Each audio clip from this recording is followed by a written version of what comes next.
Another week, another Arkansas football recruiting report. Jacob Morris and Otis Kirk with you. And Otis, a big weekend for Arkansas on the football field, an open scrimmage on Saturday. And I know you want to talk about a host of non-official visitors that Arkansas had inside Razorback Stadium for that one.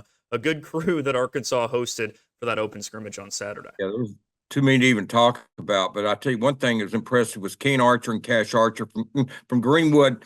They hosted 3 kids from California, or 5 kids actually from California down there Thursday. But among them were Tay Lockett, who's committed to Arkansas, LaMason Waller, a wide receiver, and Drayden Garner, an athlete. All those are 4-star kids. Garner narrowed his choice down to 5 schools already, and was Arkansas, Colorado, San Diego State, and a couple other schools. Ole Miss was in there. So just trying to make the best decision for him, but feel pretty good about Arkansas' chances there. I saw a picture of him, and he and Waller and Grayson Wilson yesterday, and they had the future, so I don't know what kind of message on Twitter, that X, I guess now, but anyway, it looked pretty good for Arkansas there. If they call that the future, so he's got good schools. You can look at his list, Ole Miss, those schools are all, Arkansas, Colorado, so he's got good schools. If he doesn't stay home, play for San Diego State, he's from San Diego Lincoln High School. I'm sorry, not Union, Lincoln High School. And, if he leaves the area, I think Arkansas is going to get a shot at him. Yeah, no, people have asked me a lot about Cash Archer. I'm sorry about it, but people have asked me a lot about Cash Archer. And by the way, they have been reached. Arkansas, being Arkansas, has reached out to him a lot more recently. Bobby Petrino has called him and is reaching out to Cash now, whereas before he really didn't seem to be on the radar, but now he is. And Bobby's been reaching out quite a bit recently. Every time it's legal to do so, he's reached out to Cash, and then Cash was here yesterday. So, and they're excited to see Cash play linebacker this year. That answers a lot of questions. I mean, we knew he wasn't going to play the edge in college, but he's going to play linebacker for Greenwood. And I know Arkansas is anxious to see him there, but that's an update on Cash, because a lot of people, I've gotten more questions about that than anything. And there for a while, it's kind of frustrating to answer, not because they were asking me, but it's just frustrating because there really wasn't an update to give. But now there is, and it's looking a lot better for Arkansas and Cash right now. Now, obviously, they haven't offered yet. Till they offer, it could look good, and then it could be muddy, But till they offer, they haven't offered yet. But at least now they are on him and talking to him, wanting him to come to a camp and stuff like this. So he is getting acknowledged by Arkansas, and that's big news, Jacob. And I just wanted to get that, because I'd been asked that more than any other question in recruiting. Absolutely. It makes sense why people are focused on it, obviously, with the local connection. It's good to see Arkansas kind of begin that process. But, hey, speaking of Arkansas offers, we talked a little bit before coming on here. Evan Goodwin, class of 2026, he picks one up this weekend. What have you seen from him, and what ultimately led to the offer coming from Arkansas? Yeah, he's one of those kids I wrote about last summer at the camp. And people ask me, why do you write about the kids that don't have Arkansas offers? Because they're good enough to have Arkansas offers. I don't wait till Arkansas offers them to write about them. If I see a prospect at a camp or in a game that I think is good enough to play at Arkansas, I interview him. And I interviewed him last summer. And I don't know if he got any other stories, but I wrote one on him. He's 6'7", 310 offensive lineman. Arkansas, Wisconsin, Colorado State, Mississippi State, and Oklahoma State have offered him. And Arkansas jumped in there yesterday. But it was never a matter of Arkansas hadn't offered him. I'm not going to write about him, because this is, like I say, 6'7", 310. Maybe he wasn't quite that big. He was huge last summer. And he's 26. He's just a 10th grader. And, it's just been hard to imagine Arkansas not offering him. He can play. And I think Eric Mateus a little bit more, and this is not a knock at Coach Kendi at all. I love Cody Kendi, but I think Eric Mateus is a little bit more aggressive with the younger offers than Cody was. Cody was hesitant to offer younger kids. I think that played into Goodwin's favor yesterday, and he finally got the offer. But that's good news. It gets it he can play.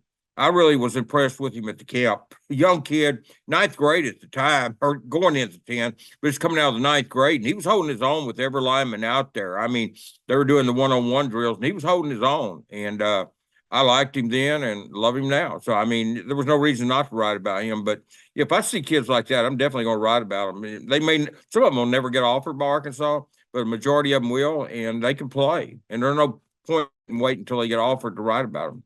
To your point, 6'7", 310, that age. I mean, I think you can project it's coming, right?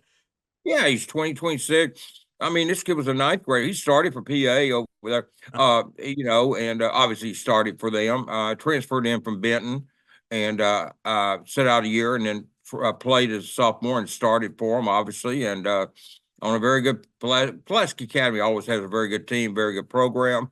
Coach Lucas does a good job there. You know, Kevin Kelly used to do a good job there. It's one of the top programs in the state. They've sent a lot of kids to Arkansas through the years, and everyone's one to watch for the future. Hopefully Arkansas stays on that one. We'll see how that one pans out. But speaking of another recruitment of Marian Robinson, Little Rock Parkview released his top 5. What are you hearing from him? Class of 2025 guy, obviously an Arkansas target there. He was up here, took a few visits. He was up here at a prospect day. Then he came back for a practice. I saw him at a practice recently. And then he's going to take an official visit in June, he says. He's narrowed it down to Arkansas, LSU, OU, Georgia, and Oregon State. This kid is, or Oregon, I'm sorry, not Oregon State, Oregon. I'm sorry about that. I had Oregon State on the mind because I was watching them play South Carolina in basketball. I'm sorry. It's Oregon, not Oregon State. Sorry, Maureen. But it's Arkansas, LSU, OU, Georgia, and Oregon. But no, he can go anywhere in the country. He had a ton of offers. Arkansas is trying to stay on him. He's a safety, big-time player.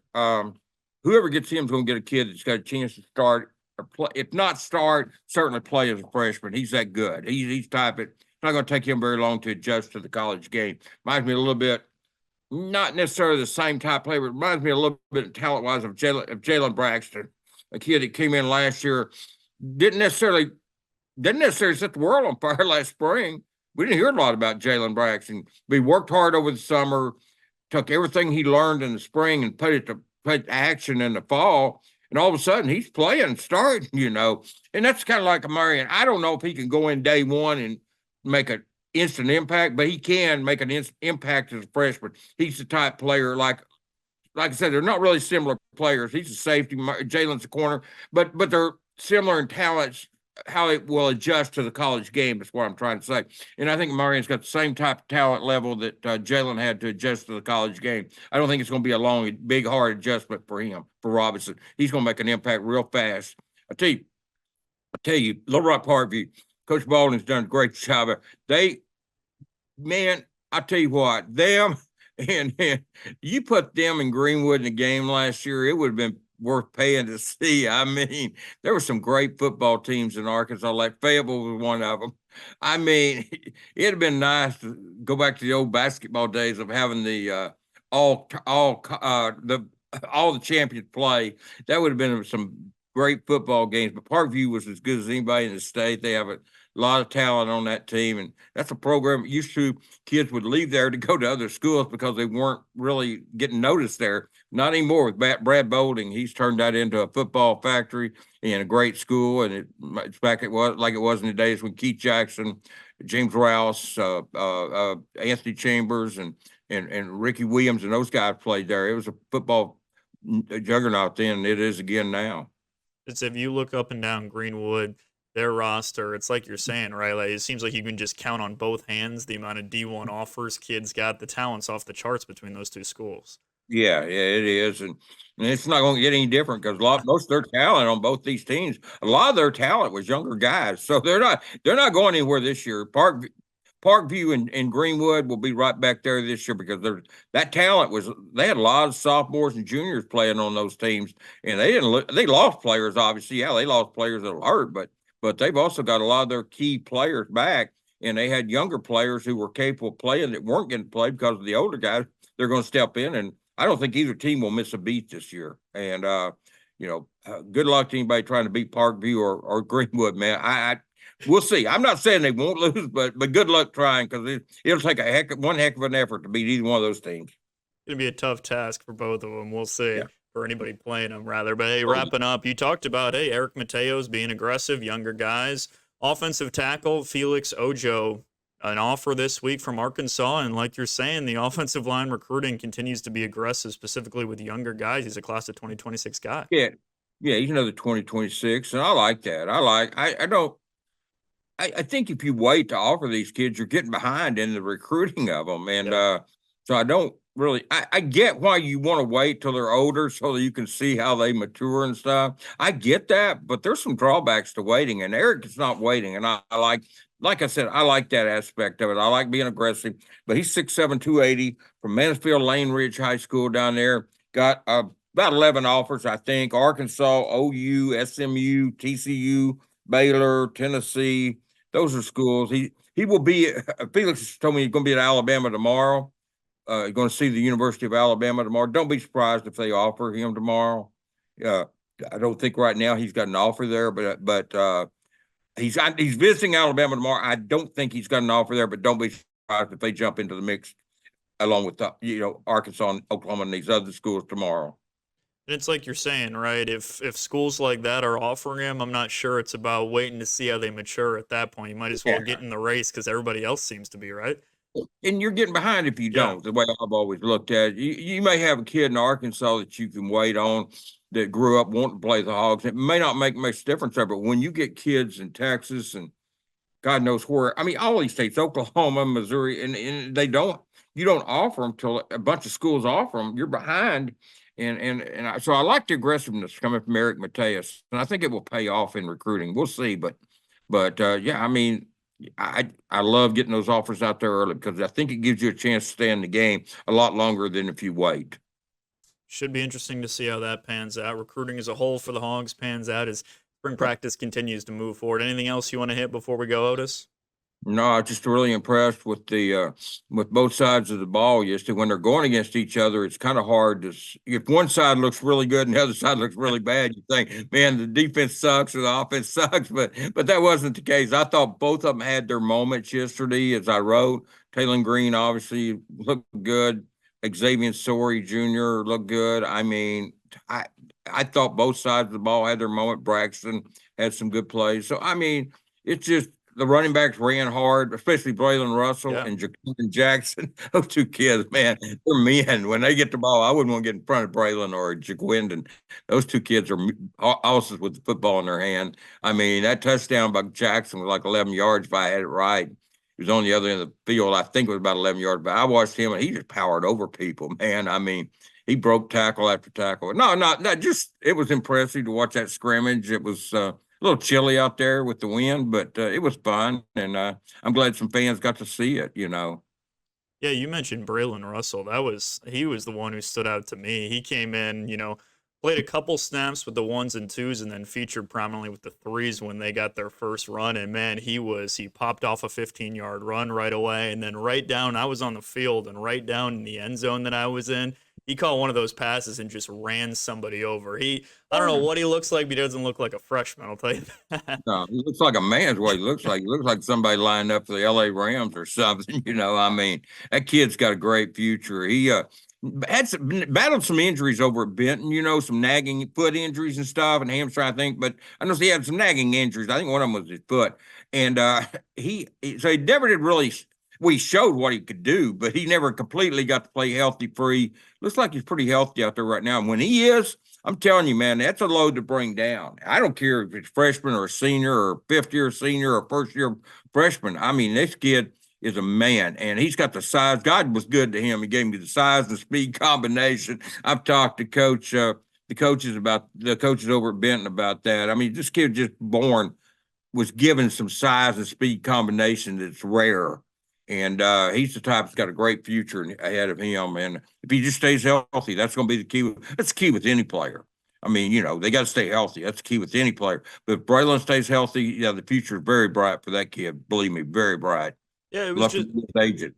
Yeah, absolutely. It was just fun to watch. Again, it's like you said a little bit earlier with the Marian. You don't know how much these guys are actually going to play, but it was the same thing for me watching C.J. Brown. Doesn't look like a freshman. I'm not saying he's going to go out there and, catch 1,000 yards this year, but he looks ready to contribute. He's playing well, solid overall, and it's just fun to see freshmen coming in only a couple months in to SEC football looking like that, ready to go. Yeah, and the big thing about C.J. Brown and Brillan Russell, they're both from Arkansas. Yeah. You hear people say, "Oh, you got to recruit these 5 stars from Texas, or you got to recruit the 4 stars from somewhere." Hey, these kids are from Arkansas. C.J. Brown is very well coached at Bentonville. We know Brillan was very well coached at Ben, and they made an impact out there as true freshmen yesterday. And Brown did that in high school too. I mean, he's a different player than Brillan. He's not he's a kid that can catch everything. He will catch everything. He was so dedicated to coming to Arkansas. I mean, he told me early on, unless they moved another school closer to Bentonville than Fayetteville was, he was coming to Arkansas. I mean, all these schools recruiting him were wasting their time because distance was huge. It's not always a factor, but with CJ, it was the deciding factor. It was as much as anything. I'm not going to say, I shouldn't say it was a deciding factor. There was other factors, but the distance was huge with CJ Brown, believe me. Because he told me, he said, it's close to home. He's had a relative that had COVID and experienced some really bad symptoms and stuff along the way. He wanted to stay closer to home where they could, all his family doesn't have to, they'll obviously have to travel to road games, but they can see him play a lot of home games. And that's one thing that went into his decision is for his family and him. But he loved the Razorbacks and he and Brillan could have gone anywhere in the country, South Carolina, Tennessee, A&M. I mean, he could have gone anywhere. And, they offered him as a 9th grader over there, just same way as, some of these other kids, you see him. And I'm standing there at the camp when he was a 9th grader going into the 10th grade, Jacob. I'm standing there with a scout from, he was a scout with he did some 7-on-7 national, he had a nationals travel team, 7-on-7. I'm standing there at the camp with him at Arkansas. And he's asking me about Brillan Russell. And I told him, I said, yeah, the kid's in the 9th grade. He was at Lakeside then. He said, there's no way. He said, now quit BSing me, man. I said, I promise you, I'm telling you the truth. This kid's going into the 10th grade. He said, there's no way. And finally, I said, hold on, we'll meet him after the camp. I entered it, and yeah, I mean, he didn't believe me. He thought I was joking with him about Brillan being a 9th grader. He looked in like he could play for the Rams or Cowboys or something, man. I mean, he just, like I said, God was good to that kid. And but now with that said, Brillan has worked his butt off to get to where he's at. He hadn't it wasn't just size and talent and speed. He's worked to maintain it and keep it and distribute it and worked hard at it. So he's earned everything he's getting and more. Great lesson, like we've talked about extensively. If those kids are in your backyard, you got to get them. All right, that's going to do it for this week's Arkansas Football Recruiting Report. For Otis Kirk, I'm Jacob Morris. We'll talk to you next week.